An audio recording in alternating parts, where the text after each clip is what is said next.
Greetings, good morning. Y'all want to start finding a seat. Welcome to 1 Million Cups. My name's Dustin. I help out around here.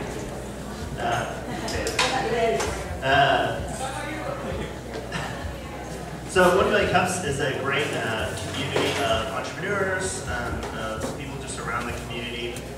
Our mission is to support entrepreneurs, to spread the word about what's going on as far as startups and companies that are developing here in Tulsa and around this part of the state. So our goal is that we would raise awareness, that we would support the acceleration and the growth of the companies that are presenting, but also the companies that are out here at Nines. So I know most of the people out here at Nines have different companies or ideas of wanting to do that. So by supporting each other, we can learn about what's going on. So it's every Wednesday. Obviously, we're here at 9 o'clock. 9 o'clock to 10 o'clock. We want to respect your time, so we will be done at 10. You can hang out if you want and chat and meet people, but we'll be done. We've got two great companies today, Moomat and Find Me. They're going to be really awesome. Very different companies from each other, but it'll be great. So, first company is Moomat. Daniel Mooney's here to chat about that. Moomat is a semantic technology company, and they're doing some really fascinating stuff. So I'll let Daniel talk to you about it. So here's Daniel Mooney. Woo!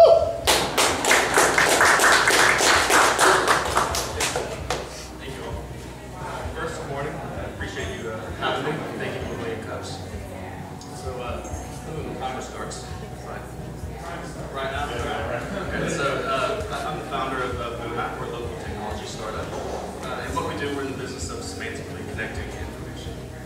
As a technologist, the way I think about that is unifying content discovery across all data domains. I know that's not a very accessible definition and description, so I'll explain it by way of the initial concept that I had when I started the company. So there's this metal band called Acid Battle that I liked when I was younger. They broke up with their lead singer, Dax Riggs, has gone on to form various bands over the years.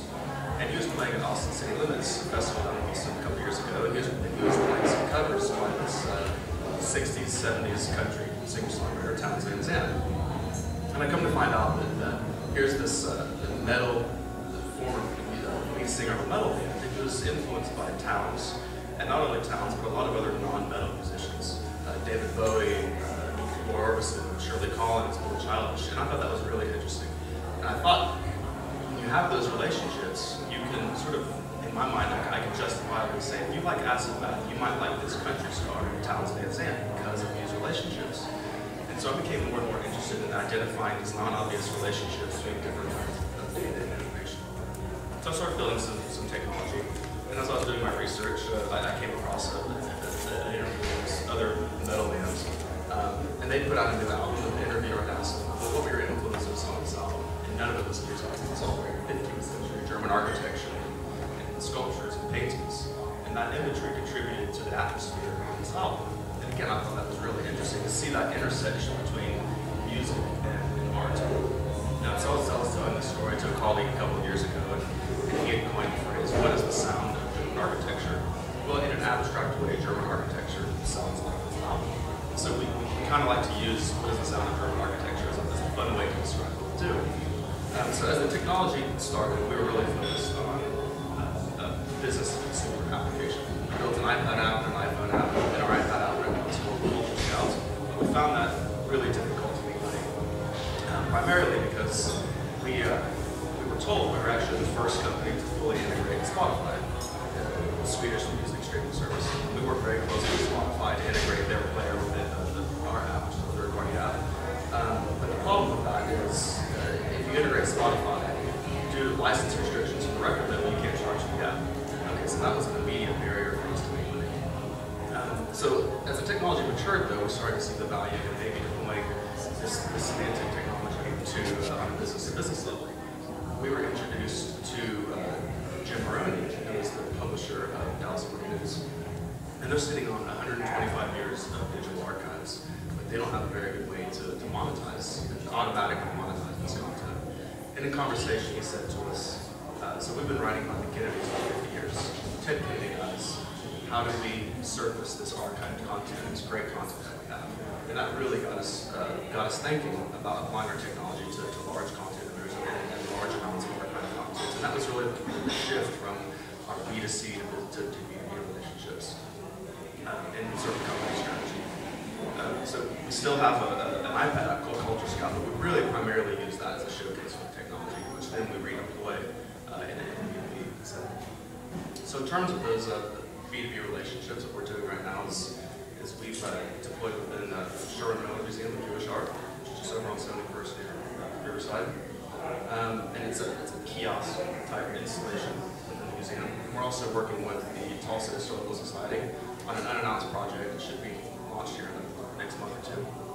But what we've done is taken one of their digital collections and run it through our tool chain to figure out the relationships between the items within that collection, and also not just within the collection, but the things outside of the collection. In the same way that from an album to art, how is something in the collection related to something not in the collection? And what that helps you gives you a different perspective on the collection itself, and helps you to sort of educate yourself and educate the user about what you're looking at. We also have had some emergency advanced talks with some universities, a lot of deploying in an academic setting, which is really exciting for us. Okay, so I want to briefly talk about that scalability in local resources. So Tulsa actually just recently launched a supercomputer. It's an initiative by the Oklahoma Innovation Institute, and which is a fantastic thing for Tulsa as a local resource. And we're actually fortunate enough to be sort of one of the pilot programs. So we're in the process of converting our data pipeline, our tool chain, to run on the supercomputer. And what that allows us to do is, which is important for a small local startup like us, is to not only process larger data sets, but process them faster and in multiple data sets in parallel. So doing more at the same time effectively. And for a small company like us that doesn't have a lot of resources, having access to a city resource like this is fantastic. We've really sort of found our niche in the museums and similar type organizations, and also the academic space. So that's really going to be our focus in 2014 going forward. Our technology is always evolving, so we're always looking for new ways to deploy the technology on other sort of content owners.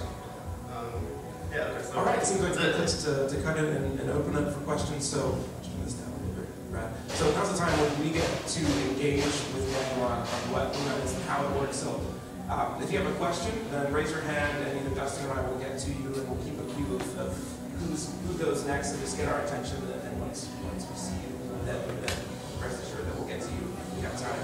If you have a follow-up question, then hang on to the microphone. If not, then hand it back. And so we'll start with Jeff right at the back. So the technology sounds similar to something like a Google PageRank, where it kind of indexes content and puts a rating on it. From a high-level technology perspective, how do you index the material and then make those joins, or whatever the terminology used, the connection points between two pieces of information, like you said, German architecture and the album? How does that work from a high-level technology perspective? Sure. So initially, we have our main database of information. It's like 400 million pieces of information. And that's a hard problem to solve. It's just analyzing context and looking at this thing's talking about this or things like this.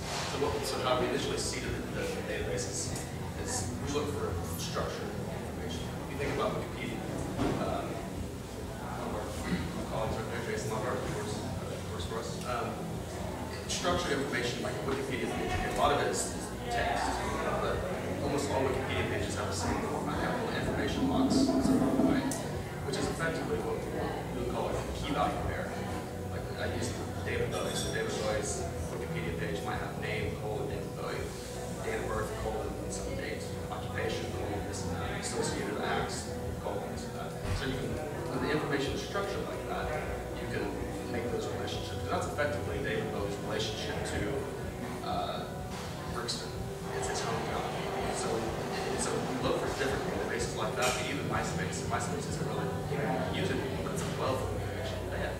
MySpace pages also have a similar sort of structured data format. We'll have band numbers, the names, influences, discography.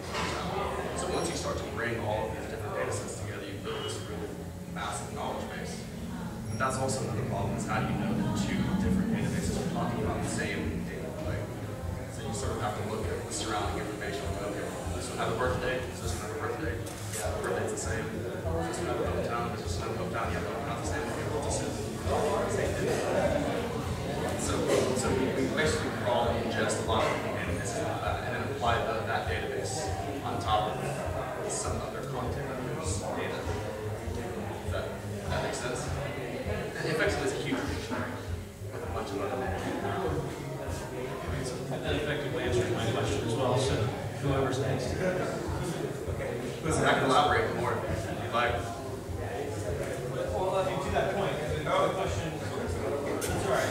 I want to expand on it further. I mean, that fundamentally just wanted to know more about how you make those connections when there doesn't seem to be a connection. Is it a manual thing, or is it a digital, just that date to this date connects to these kids? Overwhelmingly, it's automated. Sure. Now we also have a data curation team that'll go through and fix data. We're dealing with so much. Like for instance, Sherwood. So we have 400 million pieces of data. Sherwood Miller, their collection is only a couple thousand. And so, because only a few thousand can be visible from the application side, we went through and sort of verified that our data is correct. Because we have so much data, you can't manually go through everything. So you kind of have to pick and choose, depending on how you're deployed, to make sure your stuff is correct. That kind of, what you want something other than that? But maybe some specifics of the relationship where what are the connections being made? Okay. So for instance, in Sherwood Miller, so the collection that we did in Sherwood Miller was called the Fred Strauss collection. It's a collection from history. Fred Strauss has been collecting stamps and postcards and items related to the Holocaust and the DECA. Originally, they had a little kiosk, access-based little slideshow thing. And it was basically just screenshot scans of these items. So one of the items was Jewish personalities. It was like 21 different stamps that had different note of Jewish personality, like Baruch, Spinoza, and Einstein, and some others. Okay, well, so in the original kiosk, you could look at the stamp and have the word on it, had a picture of Einstein on it, had Albert Einstein, that was it. Now we all know who Einstein is, but let's say you didn't. There was no way for you to find out any more about Einstein. So what we did is we were able to analyze that, grab our Albert Einstein that we had effectively in our database, and all the other information we had about Einstein, and to then educate you about what this thing was talking about.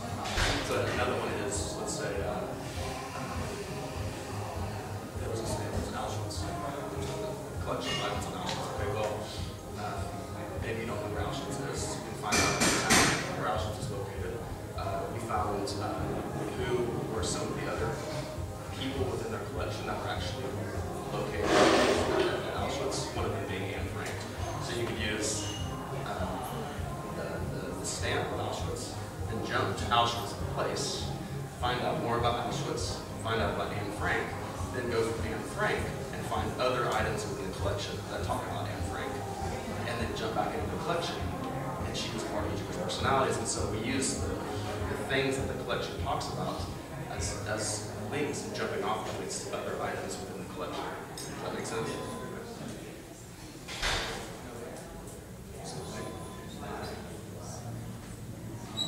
Do you have any competitors?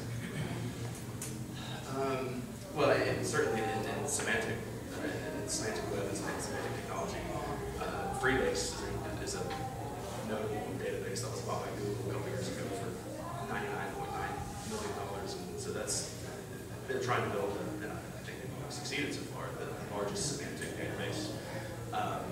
Now, there are other, like Facebook, if you go to a band page or something on Facebook, a lot of information is from Freebase. But I haven't seen any real direct focused applications of it like that. It actually, if you type in data building in Google, sometimes it might have some albums that come up. That's all sourced from Freebase, and so that's sort of an indirect application of that technology. But we haven't found any direct competitors that are doing what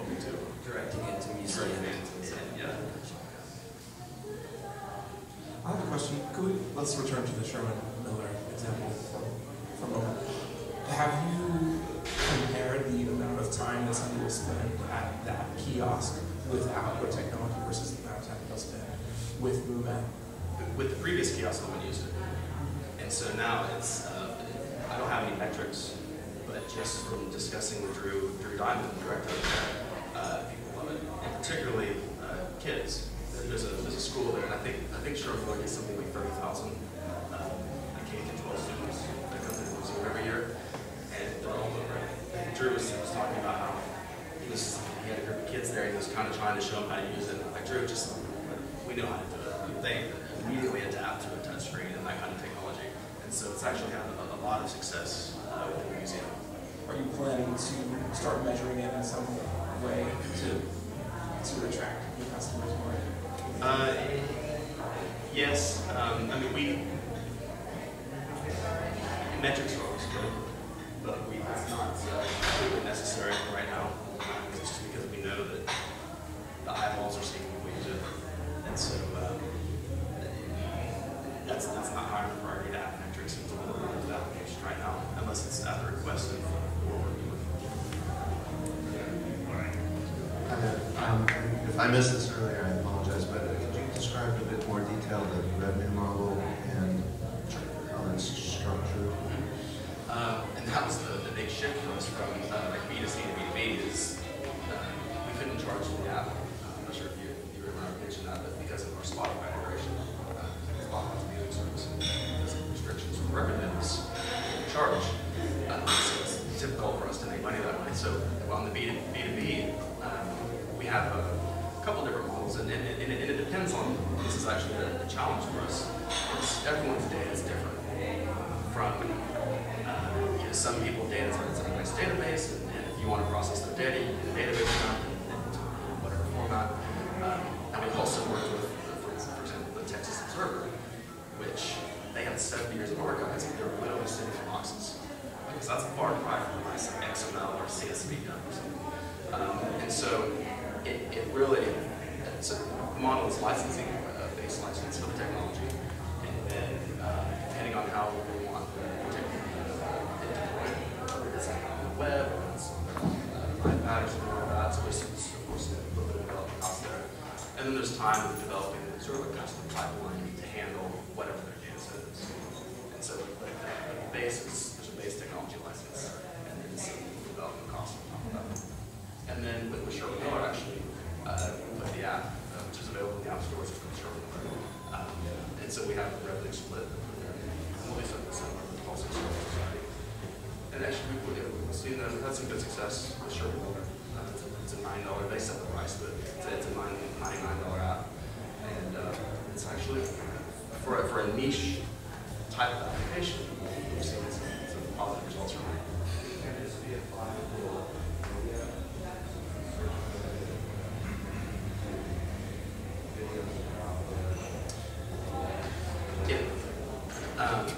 Right now, we don't have the technology capabilities of analyzing video without any other sort of video. But like right now, we have the project with the Historical Society. We have some audio interviews, but they also have some metadata that allows us to parse and make relationships there. But we can't just analyze raw audio, extract the speech, or similarly with video, doing sort of image analysis. We can't do that. Can you talk about your, are a majority of your customers here in the Tulsa area? How are you going to expand sort of around the country? And will you be able to maintain, other state accounts in other states from here in Tulsa? So right now we are, because we're limited resources, we can't fly to LA or fly to New York, and so we are focused on something that's within a day's drive. Like we were to Crystal Bridges back in November, I think. We've gone to Dallas several times and surrounding in a day's drive. But once we have the data, it becomes it's sort of autonomous at that point and automatic. And so if we had a gig in LA after the initial meeting, it would working remotely would be an issue. And actually some of our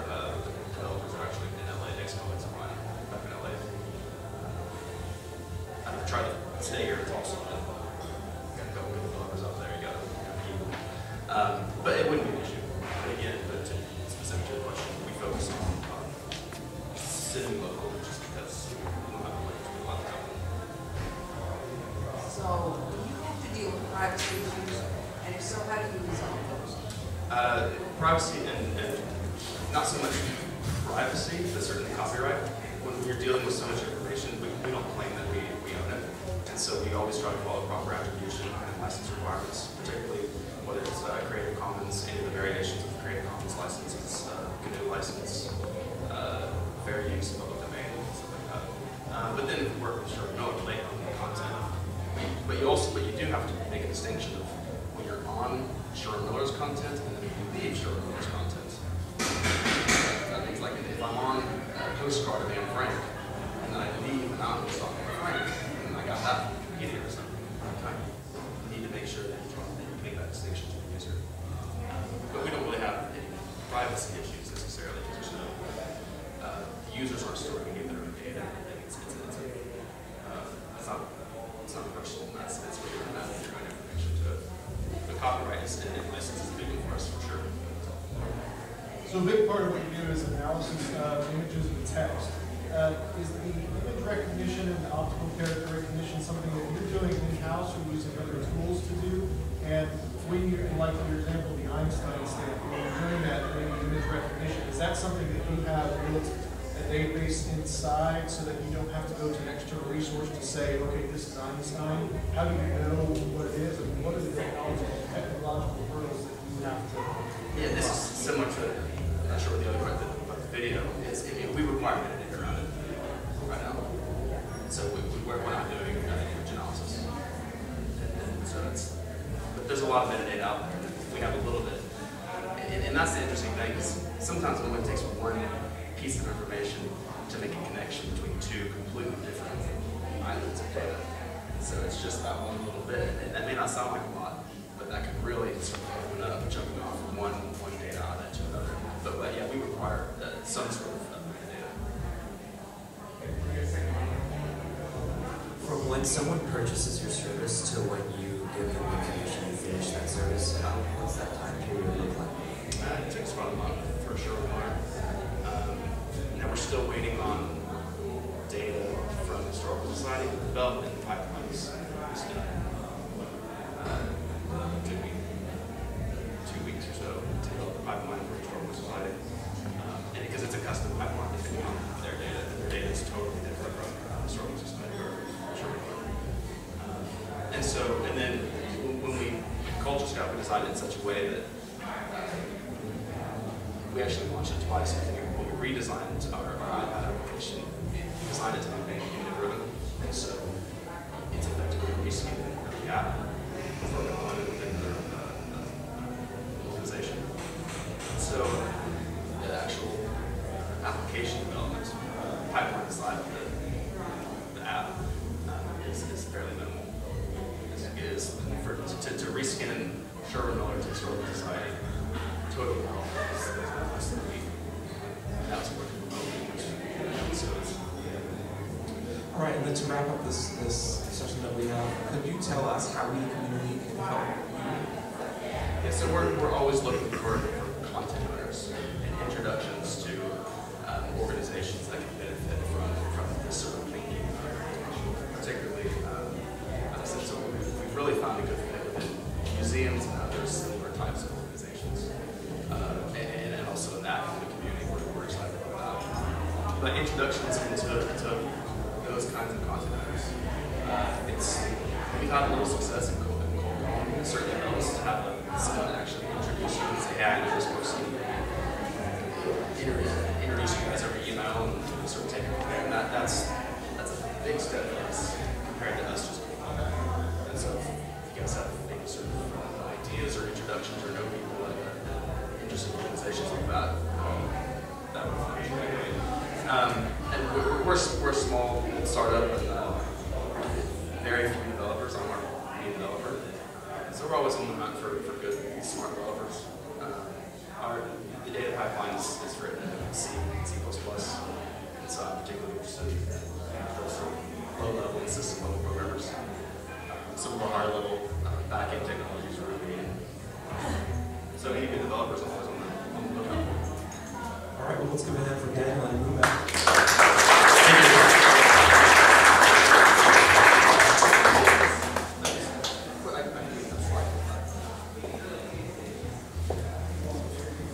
Well, it's like, anyway, but this is just that's all I have. So this is how it's deployed in German Miller. Yeah, we just repurposed it. It's mirrored up on a screen on the wall. So,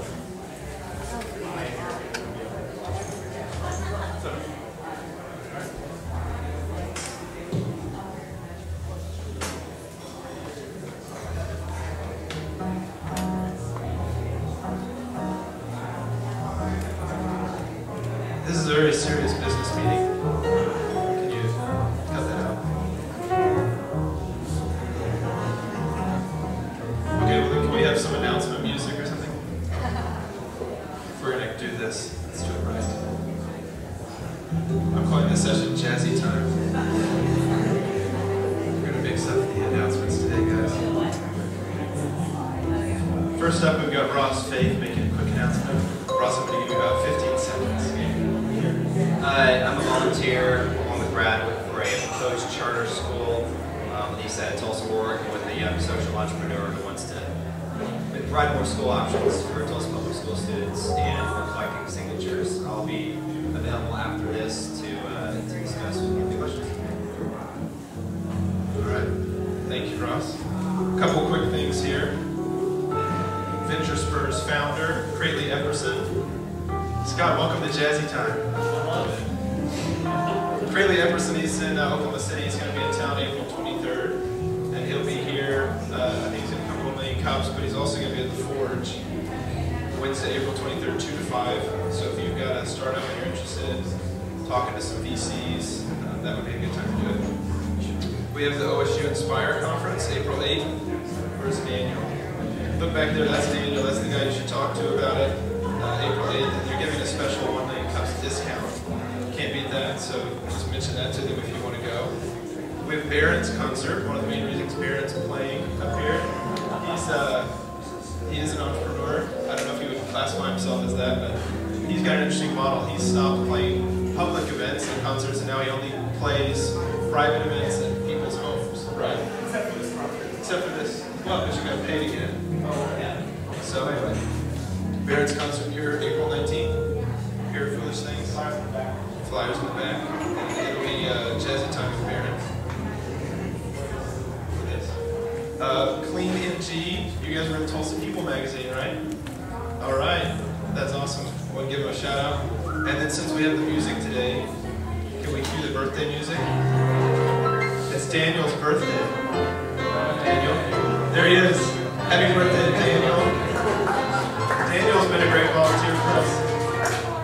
He live streams, and he's with OSU's Entrepreneurship Zone. Happy birthday, Daniel. Thank you for being a part of the 1 Lane Cups family. And you guys can watch anywhere in the world because of Daniel's work every Wednesday morning. All right, next up, can I have a drum roll or something? Drum roll. We're going to introduce Kim Fuller to the stage. She has the Find Me app, which is a tornado safety app. You guys are going to want to pay attention to this because it is tornado season. Welcome, Kim.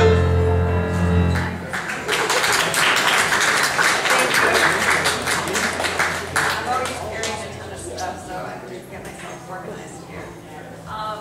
Can everybody hear me? Okay, great. So let's see if I can make these things move. We only have 6 minutes, so let me just get started here. So let me ask a question first of all. Do you all remember where you were May 3rd, 1999? How about a show of hands if you remembered where you were May 20th last year? Right, not in a tornado, which is great. And the reason why I bring this up, because in Oklahoma we tend to remember things based on weather events. Things either happened before the 1999 tornadoes or they happened after the 1999 tornadoes. And you know when a tornado happens, it can be in Oklahoma City or it can be in western Oklahoma. And how many of you have your family and friends all calling you in a tither or texting you? Because they see on the Weather Channel this tornado, live footage of the tornado going across the western plains of Oklahoma. And you're like, I'm 150 miles away. You don't need to bother me. So, you have to barely be here on advances. So my cousin and I, she's a software developer, software architect. We had wanted to work together for 20 years. 10 years ago, she came to me when I worked in disaster management with the head of the Federal Emergency Management Agency, and she wanted to work together. Well, even 10 years ago, nobody knew what an app was, right? So last year, on May 20th, I called her up, the day after I called her up, and I said, how about, is there a way that we could develop like an OnStar for people? And so this is how Find Me Tornado Safety App was born.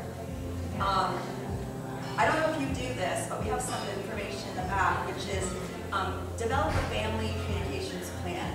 How many times does a tornado come and everybody's scattered all over town? You don't know where they are. And we don't have this problem so much in Tulsa, but if you have family and friends in Oklahoma City, if the power lines go down or the cell service goes up or if just everybody's calling one another, this tornado safety app really comes in handy. How it works is my cousin's company, Echo Messaging, it's called really a job notification system. But for purposes here, because I'm not as technical as Daniel is, we're going to call it a message alerts notification system. And what we do is with just a few sweeps of your iPhone or your Android, you can set up a system where you alert your family, friends, and coworkers of your status. And what this could mean is an email, a text, or a phone. Because nowadays everybody gets, like I still look at email more than I look at text. Kids look at text before they look at a phone call. Grandmothers look at a phone call. So it goes all three ways. And we're going to connect it to Facebook and Twitter if you want to be able to simultaneously post it for everybody to see. But these contacts are predetermined. You have 3 sweeps of your iPhone or your Android. And by the time you have a tornado warning, all you do is press one key on your phone, and then you go to your storm shelter. And so as I said, there's just a few steps that you take so that you have your phone stop ringing off the hook, and your family, friends, and coworkers have peace of mind. Because that really is like the main concern when there's a tornado. So when there's a tornado, let's just say that it's a warning. And most tornadoes, by the time you have a warning, it's going to happen within 50 minutes. So there's a countdown on automatically when you activate the device, and in 50 minutes, it will remind you, are you okay? And if you are not, if you're incapacitated or have a problem, it will automatically send a message. It's in a remote service somewhere outside of Oklahoma. It will send a message that you are not okay. If you want, you can deactivate it because you are okay. But you can send a custom message to your family and friends and say, I'm okay, or our power's out, but you can customize it any way you like. But if you're incapacitated, the thing that's different about, actually I don't even think there's any other app like this, but we can't find any type of app that will actually put a GPS, it's called a GeoRSS feed, a data feed, and it will put it on a map for Google Maps. There's a bunch of software mapping companies that you can overlay the path of the tornado with where you are. And what we would really like to do is coordinate with the city of Tulsa, the state, so that their emergency managers and first responders just look at this map and they can determine where people are. Because if you have a storm shelter here, you could register it, but they don't know if you're in it, right? So the thing is this device will show them that you've actually gone and taken shelter wherever it is. Now what we'd really like to do is to be able to, this is where all of you guys come in, we would really like to figure out a device that you put it in the storm shelter. So when that door closes, then it registers in a mapping system with the city or the state or whatever. Because right now it's just done, and we don't even really know technically how it's being done, but as late as a year ago, they were taking manual names and had a list and a database. It wasn't even on the mapping software. So anyways, this is a picture of how you can see, just for urban. This is me, and this is my cousin. and this was the Colorado flooding last year. You can see we were not in the path. But if there was a tornado tonight, it would overlay the tornado, and then you can see exactly where it is. And it does GPS coordinates so that you can zoom all the way down. So if you're actually going to go look for somebody, most of the signs, street signs and stuff like that are down, so you can actually follow the streets and find them by the GPS coordinates. Let's open it up. It's that time, so let's open it up for questions from the community. Is this completely dependent on cell towers still being up? And I mean, if cell service is wiped out by a tornado and you have no service on your phone, can you still be sending this information? How does that work? Or is it all sort of leading up to the tornado, but after the tornado's come and gone and there's no power, is there anything on the backside of that? Right, what it'll do is as long as you have cell service or internet service first, then it will determine your last location. If you are not affected by the storm, then it has a follow me feature where it will follow you as long as you get back into service. Now, you know, in a tornado, it's usually like a thin swath. So if they do not hear from you, that's what's key about, the mapping software, is they get a link in the email message that we send them, and they just click on it and it'll show where the path is. So if it ends up that you are not in the path and they are not being able to communicate with you, it's probably because the phones are down and not that you're in trouble. So that's kind of how we did it. How do you raise money for this and also generate money?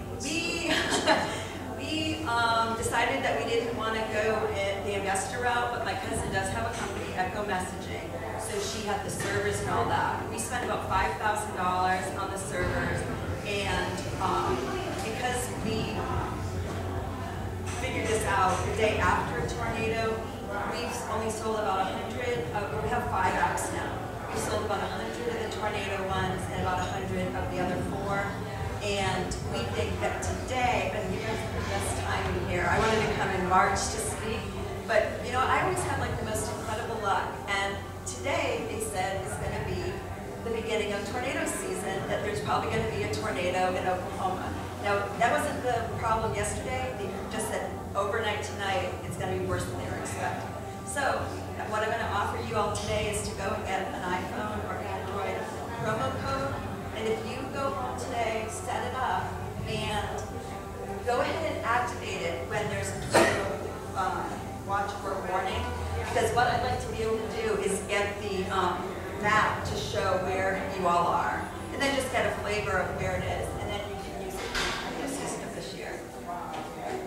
Hi, yeah, I think you might have answered my question, but you mentioned that it works as long as you're in internet area, or if you're in the Wi-Fi area, you can get it to work.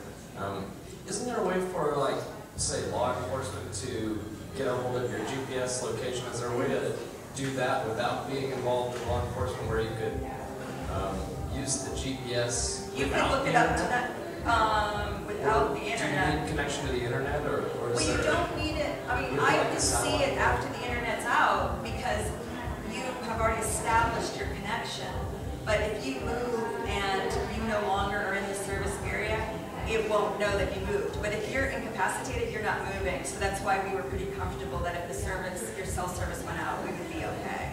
So it still communicates with your phone, even if you're unconscious. It knows. Oh, right. So, yeah. And we were trying to figure out how we could adapt this to the mudslides in Washington and Malaysia Air 370. You know, everyone's talking about the, why do these people's cells not work?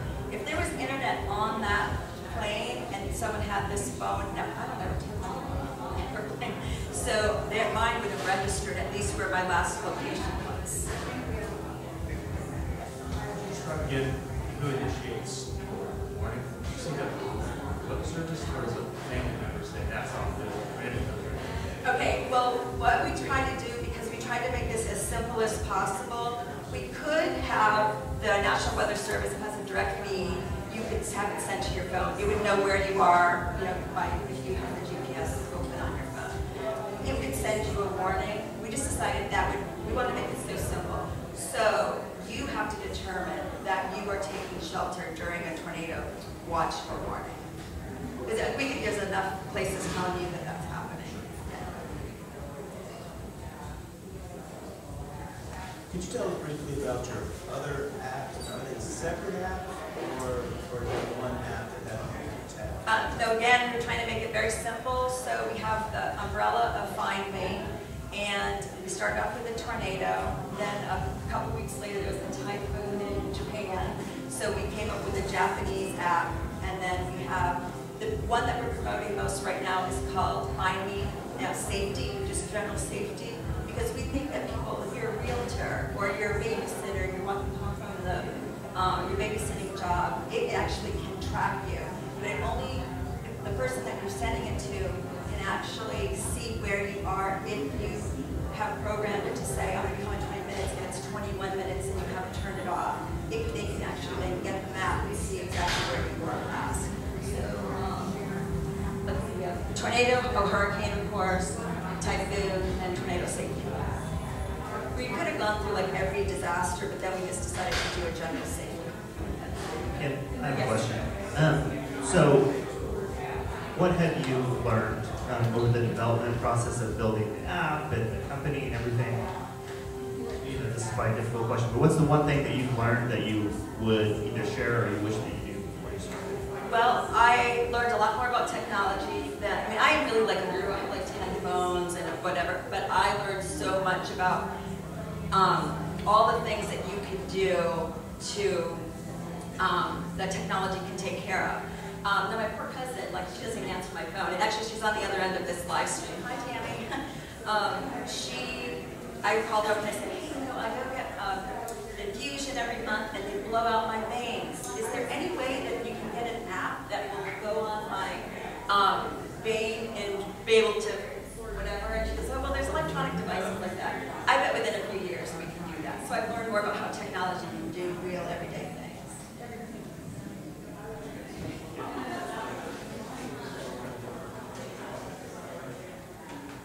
Would it be possible or feasible to develop this into a program for the safe room manufacturers and sell this as a product to them so that they have a program to offer their customers to get them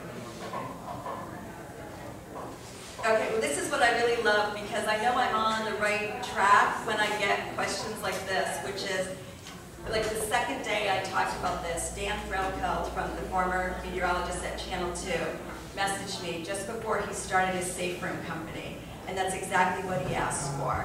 And that's how we got into the thing of, he has sold a couple of the apps to his customers, but that's where we got into the, how when you shut your storm shelter, how do we activate it? And now we're working with one of the patent holders of the tornadoes, I don't get this right, storm shelter, and Family Safe, one of the tornado shelter manufacturers, to figure out a way to well, not only market this, but we also want to come up with a solution for the storm shelters in schools. We think that we can come up with a cheaper way to develop, to put them in schools, and also find a separate funding mechanism, because right now the way that they're setting it up, it's going to be a bond issue, and they're relying on even giving them half the money, and that's not how it works. So in addition to this app, we figured, oh, well, let's try to help them do their thing and also figure out, you know, some of those kids last year were moved to another location and the parents didn't know that they were not in the school. Well, this would be a great, I'm going to do a teacher app, and we can brand these for schools, whatever, so that the teacher can have their class list and just send the app to, or the app of the, where they are to the parents or their classes. Does that answer your question? That's along the lines of my question. I was wondering about other emergencies like school shootings. Yep, that's where the general safety one comes in. In fact, we're working with the higher ed, I never remember the names of this group, safety. They do all these now, they have to do studies where they show if they are compliant with what the school safety rules are. So this would be, there are notification systems, but everything is usually in advance, or it doesn't tell people where they are. They all say, you know, shelter in place, but then nobody knows where they've sheltered. So we're going to market it towards those groups. to piggyback off of both of what they've already talked about with kind of more of a B2B model of selling to shelters and other companies so you can set up a subscription for their customers.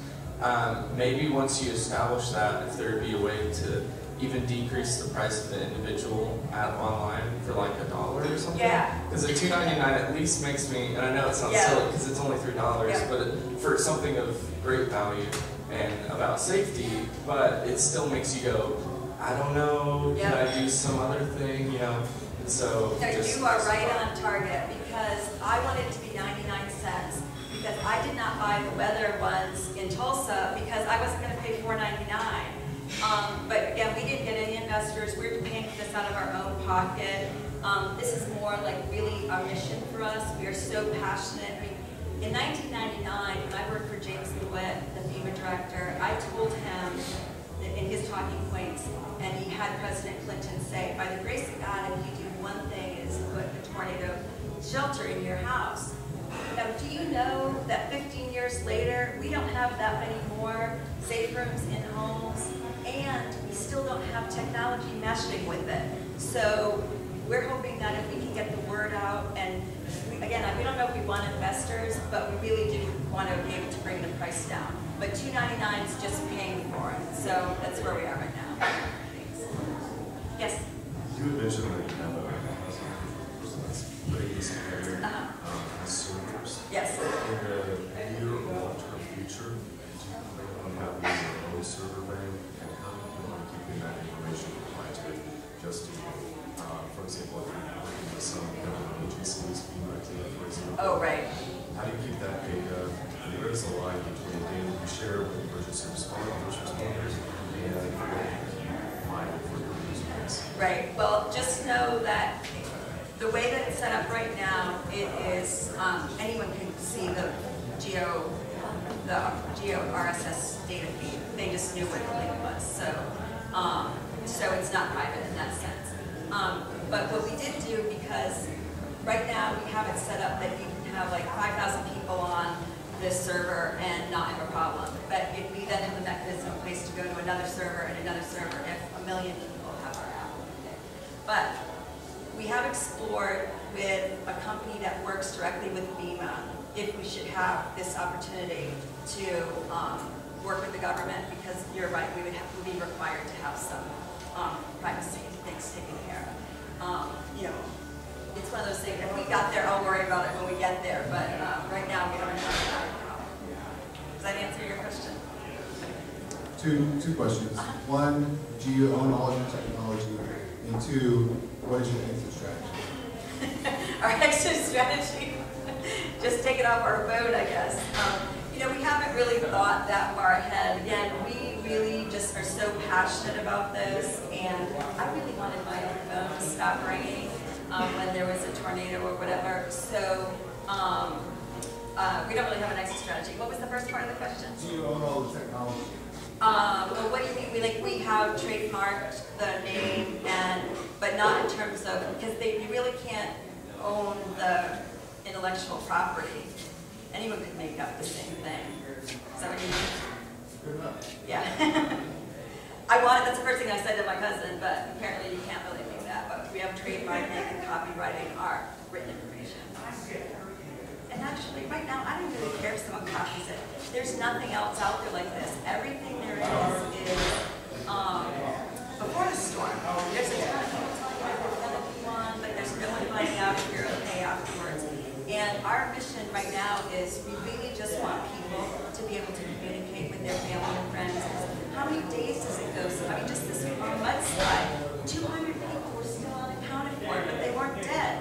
They just didn't realize people were looking for them. So this would be a real simple way to do it. And the American Red Cross has a system, and no one knows about it. So this way, you can just set it up yourself. It seriously takes 3 presses of the button to get it going. So what would you say to someone that says, in order to use the app, I have to have my phone. So what's the difference between just texting someone, okay, than just using the app? Well, you can't do that if you're incapacitated. That's basically the purpose of it. But then if we just did that, someone would say, well, why can't it text that I am okay. So it really was if you're not okay. Because when I traveled with the president, I really thought I was going to die in a terrorist attack. This was my device of how, who's giggling over there? If a building collapses and I'm underneath it, I want someone to hear me. But I knew that when I stopped breathing, that was the end of it. But at least with this, it will keep going if I stop breathing. Although it really was red and it had a light on the end of it. More questions? Well, we'll go ahead and ask the community question now, although we'll have a little bit more time. What can we do, the community, to help you? Let's see, how 1 Million Cups can help. Well, first of all, today I'd like you all to go pick up a promo code from Julia. If you have the iPhone, she has them. We need to just get your email address on the iPhone, because that's just the way they work. The Android one, she can just give you a piece of paper and it says the code. And what we'd like you to do is download it, use it. You just have to put your own contacts in and your company you want to put in. And we haven't made it yet that you can pull up your contacts from your phone, but I suspect you can do it. We just haven't thought of that yet. But if you could all use it tonight, even if, I know there's not going to be a tornado in Tulsa, but activate it so that we can go ahead and take a picture of like where people are. And then also, it will make a big loud noise, and it's a strobe light as well. And there's a flashlight, so when the power goes off, you at least have the ability to go around in your house. But if you could do that, that's one thing. Marketing really is our biggest thing. I do media relations for disasters and government officials, but I don't do it in technology. So I'm just learning. I have to do my own research to find out like who does app stories. Like, of course, I found the Tulsa one, but so if you have ideas of where we could market it, and I usually do media relations. I don't really do marketing, so that is all like kind of new to me. So we need that. Also, we'd like introduction to officials so that we could get either the fire department, emergency management, RSS feed, so that we really would like there to be a little bit more of a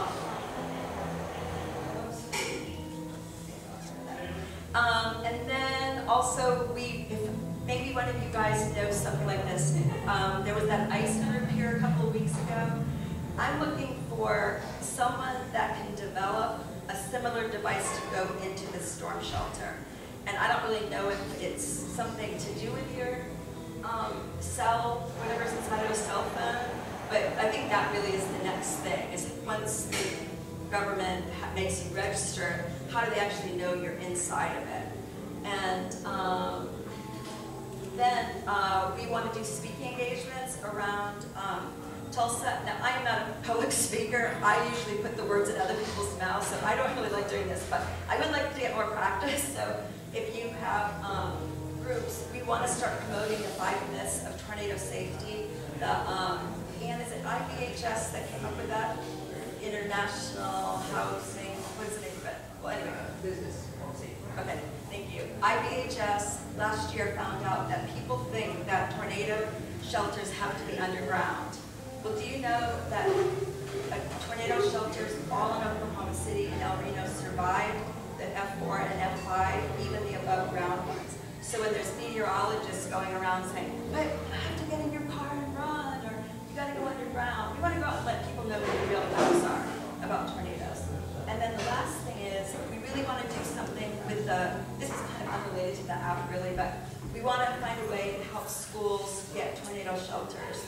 And we think the way to do it is to retrofit the hallways, and we think we can do it with cheaper material that's still approved by the National Storm Shelter Association.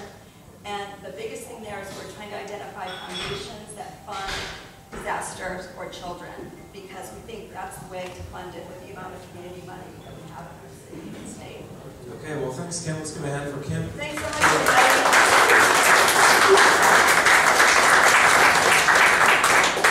That concludes our session this morning. Thanks for coming. We're here every Wednesday morning at 9 o'clock. We have 2 different startups each week. We have a newsletter that some of you may have received. It just lets you know on Monday at noon who's going to be there, and it also gives you a link for all the announcements that we've done the previous week. If you want to be on the newsletter and you're not just find one of us organizers and give us your card. Probably the easiest way. You can also email tulsa@1millioncups.com. That's the number 1, then spelled out, millioncups.com. Thanks for being here. We'll see you again next week.